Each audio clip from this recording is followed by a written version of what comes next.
Man, it's your dad by God, one quarter of the Ride Squad. How y'all living? Today we're gonna crack the code. What code might that be, you ask? The complication of getting this thing in track mode and getting your track data. I wanna help y'all and help myself figure this out. That a lot of guys are missing a lot of portions to the steps that are needed when you're setting up the track apps and going track mode to get all of your track data. The track data can be had anywhere and everywhere. And I'm gonna help you understand a little bit about this stuff. This might be a long video, I don't know, we're gonna see. But I wanna jump on the bike and I wanna show you and work through the process with you, as well as before we take off, we gotta show the app, how to set it up, and how to get where we need it to be so we can get out on the road. It's gonna take a one-time setup. You gotta download the apps that I tell you to download, that Yamaha tells you to download. Then we get out and get to have fun and get to explore more of what this bike has to offer, because this bike has a ton to offer. And we're gonna explore that.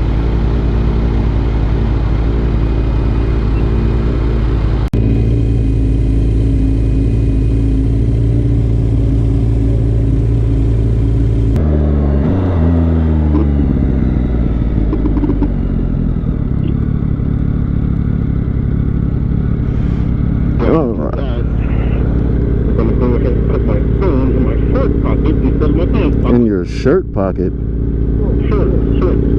Oh.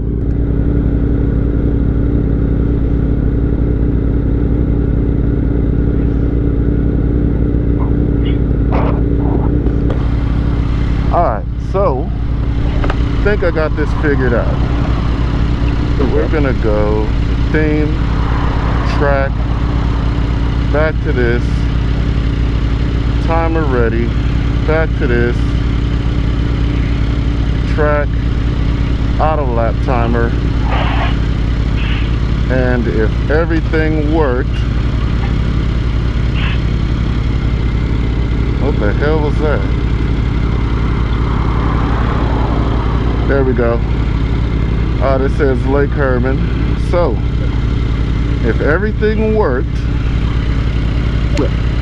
then this should start timing automatically. I think I've gone through all the steps possible that shouldn't have to fool around with much. Alright, here we go. Alright, you can go ahead. We're not mashing.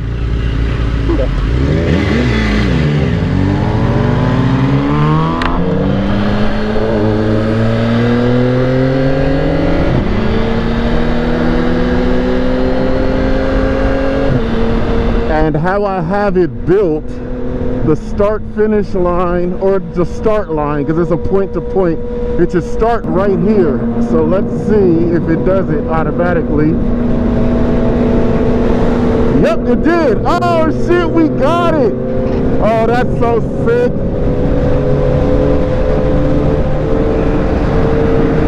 Oh, that's fresh. It just said I need to charge my InstaGo pod for about 15 minutes before use. I own a Yamaha, so, you know, I could do those kinds of things. Just pull my USB-C out. Let me plug it in real quick. You know, there's many perks of being a Yamaha owner. Oh, it had the special dash startup. Y'all didn't see that. Matter of fact, I'm going to show you, for those that don't know, that there's another dash display on startup. Let me show you that real quick. I keep coming out and checking and it did it. That's so nuts. And I'm trying to think, like, am I doing something different? Am I hitting a button or something? But before? But never did it before. No. There.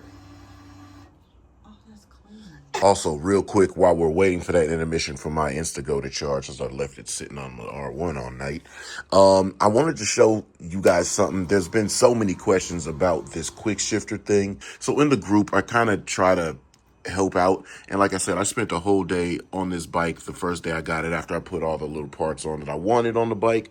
Then I went ahead and messed with all the settings. So just to show you, and I'll show you a screenshot of the cutaway where you have the stuff built up. But Let's just go into the settings and vehicle function.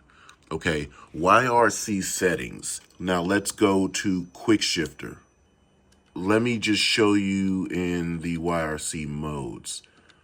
Okay, do you see that? There's always a question about the quick shifter, and I like to keep my camera sitting right in front of the dash to show you what's going on while I'm riding and kind of put that in the screen.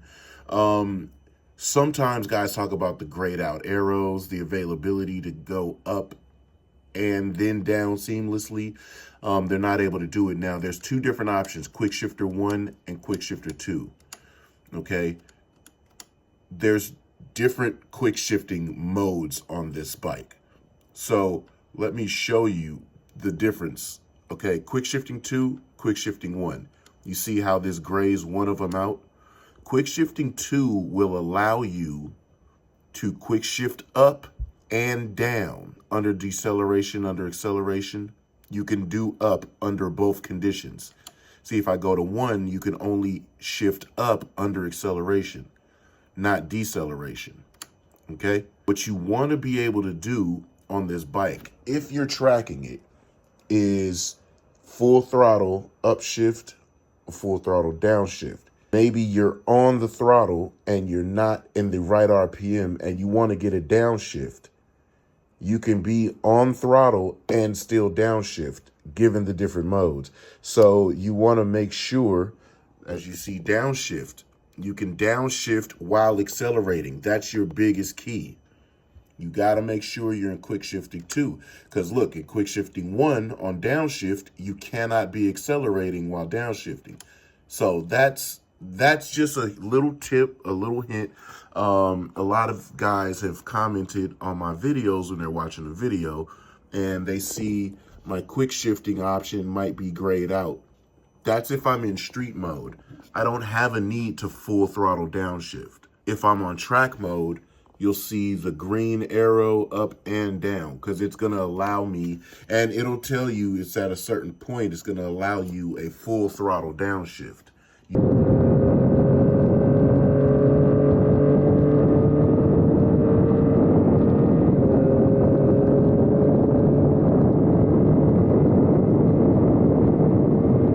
Don't have to release the throttle. So that's just a quick tip for y'all that are having problems with the quick shifting issue. Now let's get back to the track mode stuff. Let's get down to the business. When you fire the bike up, right? First time you fire it up, it's good to go. You're getting ready to ride. First thing you want to do at all times, Garmin. You want to hit your Garmin and go ahead and set that Garmin up. When the Garmin is already starting to initiate, the bike's already connecting with it.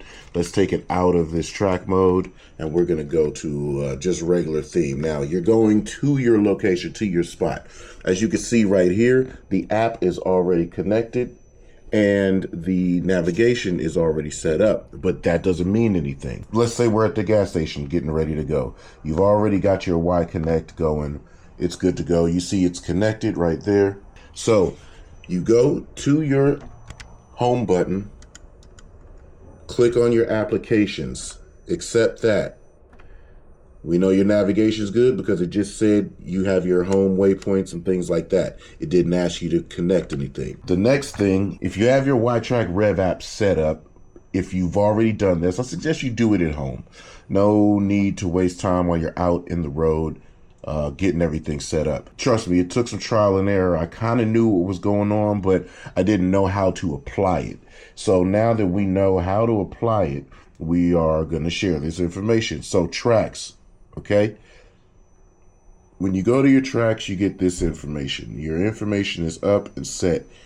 If you want to start a new build, press that blue plus at the bottom.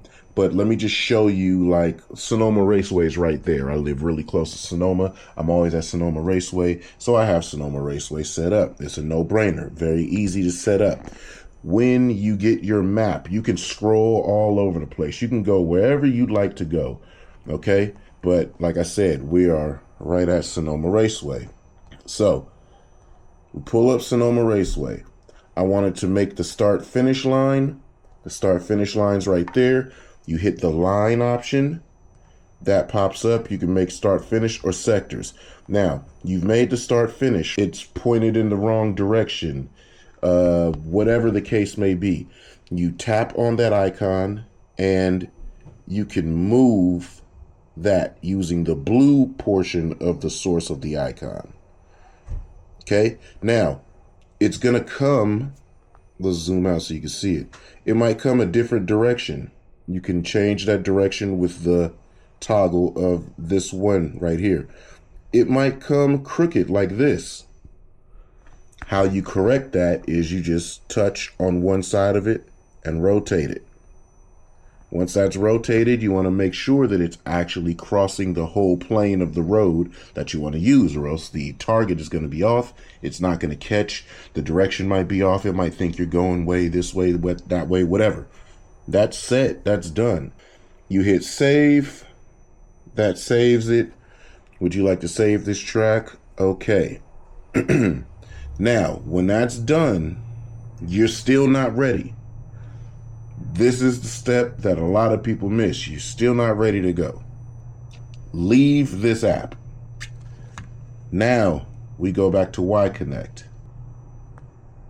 You go to C times, time tracks, choose your track. Sonoma Raceway. Now you've got Sonoma Raceway set as timed track. Would you like to set this track as time track? Yes, okay. Set as time track. The specific track has been set as a time track. Okay. Now, you see that right there. It's set and done. You also have your GPS set. GPS is ready to go.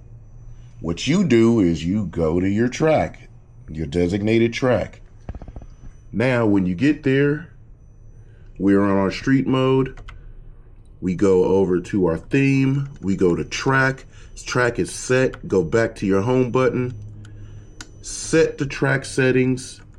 Auto lap timer. Auto lap timer. See, lap time is grayed out and lap reset is grayed out. You're no longer in control of that because GPS is now in control of it. You get out of that. Go back here. Timer ready. Press that in. And it's ready to go. See what that says? Ready. Your phone is active. It's getting ready to calculate whenever you hit that trigger. That goes by the GPS. It says location incorrect because I'm in the garage. But if I was not in the garage and I was rolling up to Sonoma Raceway, it would show Sonoma Raceway down there in blue. It'll be ready to go. So we'll bounce back over to the video to show you that it says where I was at, and then it starts it on its own. What the hell was that? There we go. This says Lake Herman. If everything worked, then this should start timing automatically.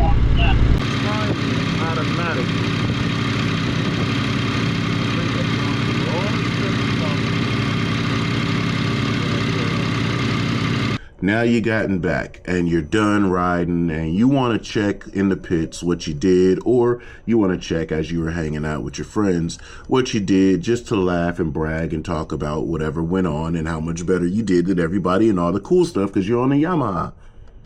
Hit your lap timers.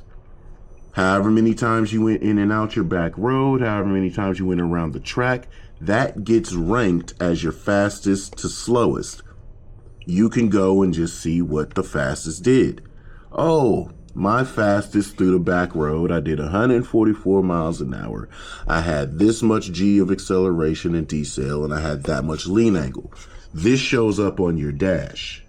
Yes, it can and does show up on the app, but this also shows up on your dash. If you want to cycle through, you could press down and it shows the next lap, and the next, and the next, so on and so forth. Don't let everybody downplay it. You've got everything you need at a premium situation right here on the bike. When you do get home, or when you are in the pits, Y-Track Rev app is like having a pit engineer. And when you go to your riding logs, remember all of that comes from that drop down there. Go to riding logs. When you go to your riding logs, you can click on it, and now you getting the full breakdown. Okay? The whole breakdown happens right down here. You hit that lap play button, and what it does now is it shows you all the information. This is all due to the bike having all this stuff in it. You got a little baby world superbike for the street. So now you get to go ahead and scroll through all your stuff. You can see everything. You get to choose these things in the Rev app, what you want it to show. There's a slew of stuff that you could have it show, but if you want to see the most important things to you, that's what you add on those values. So we've got gear indicator, acceleration, we've got lean, we've got mile per hour, throttle percentage, traction control, slide control, lift control, brake, you've got everything on there. And you see what it does activating in real time. Did we ever get into traction control on any of this run? No. Did we get into slide control? No. So if you're going around the track and you had a little issue and you want to see how much of that thing came in, like say you had a lap time and you were going around the track, anybody that's familiar with Laguna Seca, you're going through turn 3. Turn 3 is a fast right-hander. You hammered too much throttle. You're on a really hot lap. You hammered hella throttle and slide control kicked in, but you didn't feel like you were out of control, and you see the slide control kicked in and pulled your throttle. You can go through this information right here and be like, slide control kicked in. That's what held me up. Okay, we turn slide control down to allow more freedom to pitch the bike. Those can be the things that you might find important to make your lap times quicker, which now you know. When I was telling you guys originally that I have Sonoma Raceway set, Laguna Seca set, Thunderhill East set, Thunderhill West set, you see all of them have different traction control and slide control and engine brake management. That's what that's from. Oh, also one thing I found out, while you're riding with throttle input, when you're in track mode, you go over to this, you want to change slide control, you could do it. This bike does not hinder you in track mode on changing anything. You could do it right on the fly. All you got to do is just move your cursor right under it. I wonder. Whoa, I can change this while we're moving. Wow, that's fresh. Wow, that's fresh as hell. This is the coolest damn bike that they've made thus far. They weren't joking when they said this bike was the most equipped Yamaha that they've ever made. This does it. It's so track oriented and it has performance in mind, but then it's super comfortable to ride around and access power on the street. So it's tough work being the Yamaha brand ambassador product specialist, you know what I'm saying? But I'm helping you guys out.